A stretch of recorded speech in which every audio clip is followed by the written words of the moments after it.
BJP and ஏடிஎம்கேவோட alliance வந்து இது out of ஃபோர்ஸாக கம்பல்ஷனாக அது எதா வேணா இருக்கட்டும். பட் நம்ம சப்போர்ட் பண்ணி ஆகணும் to approve the rule of the present DMK party. அவங்கள தூக்கணுன்னா யாரோட இருந்தாலும் ஓகே. பட் கோலிஷன் பார்ட்டி இங்கே ரூல் அப்படிங்கிறது தட் இஸ் நாட் பாசிபிள். ஏன்னா ஒரு நேஷ்னல் பார்ட்டியை வந்து நீங்கள் எப்படி ஒரு நம்ம கவர்மெண்ட்டில் இது நீங்கள் கொடுக்க முடியும் அவங்களுக்கு? மாநிலத்தில் சுயாட்சி, மத்தியில் கூட்டாட்சிங்கிறது மட்டும் இல்லை. அது வந்து நீங்கள் ஸ்பேஸ் கொடுத்தீங்கன்னா அப்புறம் அவங்க டெவலப் ஆயிடுவாங்க. அதை வந்து நீங்கள் ரொம்ப கேர்ஃபுல்லாக இருக்கணும்.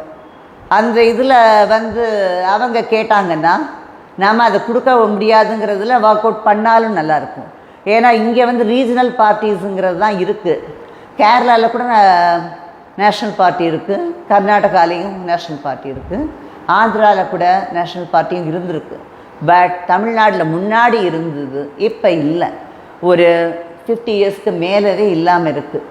அதை வந்து காப்பாற்றணும் அப்படின்னா நம்ம வந்து நேஷ்னல் பார்ட்டியை வந்து நம்ம கண்ட்ரோலில் தான் இருக்கணும்.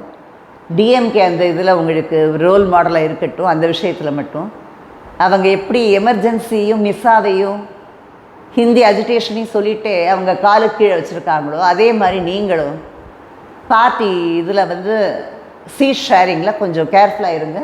அவங்களுக்கு வந்து கோலிஷன் பார்ட்டிங்கிறது இங்கே சரியாக வராது, என்றைக்கும் ஒத்து போகாது. அதுதான் நம்மளுக்கு நல்லது, சேஃப்டியும் கூட. ஸ்டேட் வெல்ஃபேரில் அதுதான் நல்லது.